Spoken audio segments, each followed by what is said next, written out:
Today I want to do a special word worth studying. I want to talk about spiritual comprehension. What does it mean to understand the things of God? That's worth studying.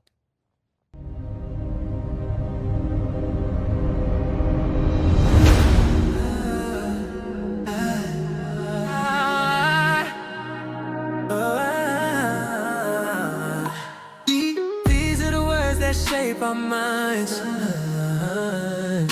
Words have lasted throughout time.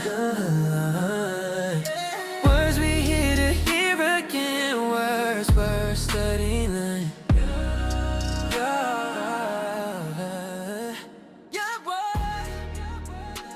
Most people would assume that I focus on what we know, what we learn, what we understand. And to a degree, you probably would be right. But in essence, I'm concerned with God getting a hold of me more than I get a hold of the things of God. And I hope that message comes across. There's certain things that you're going to read about in your Bible that you're just not going to understand. And believe it or not, that's okay. It's not about being a know-it-all. I want you to get this because this is dear to me. This is worth studying. If we look at spiritual comprehension the wrong way, man, we can run into some serious problems. We can get to a place where we only respond to the things that we can grasp with our intellect and with our minds.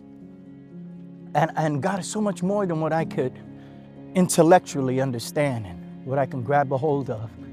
In fact, my whole life consists of the things that I couldn't understand. And many of you may or may not know, I was illiterate. I was an F student all the way through school, never finished high school, by the way. Been given honorary doctrines and those things, but I don't know, doctor doesn't really do it for me. John chapter 1, verses 4 and 5, referring to Christ, said, "In him was life, and the life was the light of man." Then he says something that's really powerful. He said, "The light shineth in darkness, and the darkness comprehended it not." What in the world? What could John have been talking about? The light shined in darkness, and the darkness comprehended it not. How does darkness comprehend?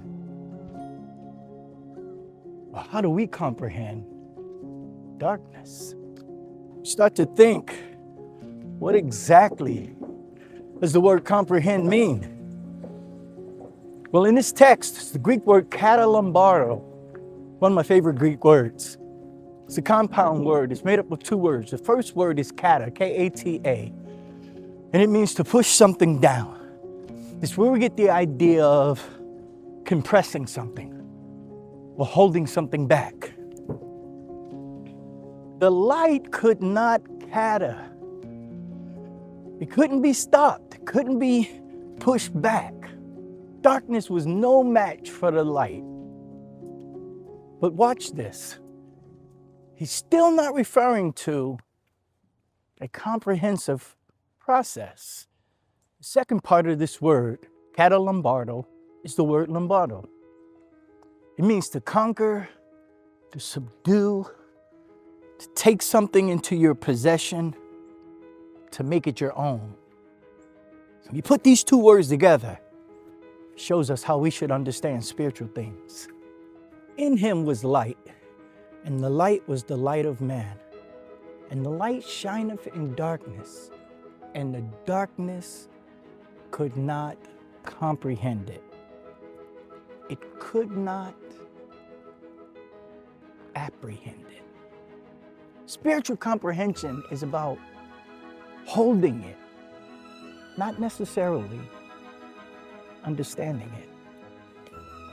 When you spiritually comprehend a thing, it means that you grab a hold of it. When you say, "God, I'm just not going to let this concept go." When you're ready to make intellectual sense of it, okay, I'll accept that. But the things that you say to me, the things that I believe in, I don't always need a whole lot of evidence. I got faith. I'll hold on to it. Don't let go of what God is saying to you.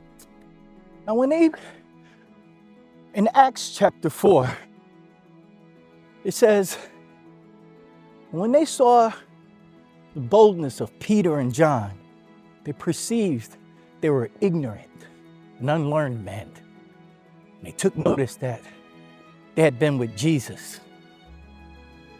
I want you to notice something that they said. They looked at Peter, they looked at John, and the Bible said they perceived. They weren't sure. They had an idea. They were ignorant and unlearned men. The things that you don't know for sure, but you got a little bit of perception going on. That's okay. I'll give you another one. Ephesians chapter 3, 17 and 18. This is Paul talking about the relationship he hopes you and I can have with Jesus. He said that Christ might dwell in your heart by faith. You and I, being rooted and grounded in love, we may be able to comprehend with all the saints what is the breadth, the length, the depth, and the height. Man, he's talking about everything in heaven. Revelations 21 verse 16 said, he measured the city and it was 24 furlongs, and the breadth and the length and the depth and the height, they were all equal. And he says, I want you to be able to comprehend with the saints the whole scope of heaven. And you're not going to understand everything in heaven, especially from the earth.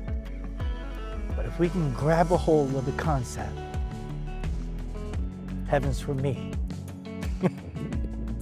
Man, you got something there. Paul says he wants us to be able to comprehend with all the saints what is the breadth, the length, the depth, and the height. He wants us to katalambano. He wants us to get a hold of it. You know what he says? Paul says, not that I have comprehended, but I've been comprehended by God. I don't got a full grasp on everything, but God got a grasp on me. So what do? Man, I press for the mark of the high call of God. I reach for every bit of heaven. I want you to reach for heaven, no matter how far-fetched it may seem.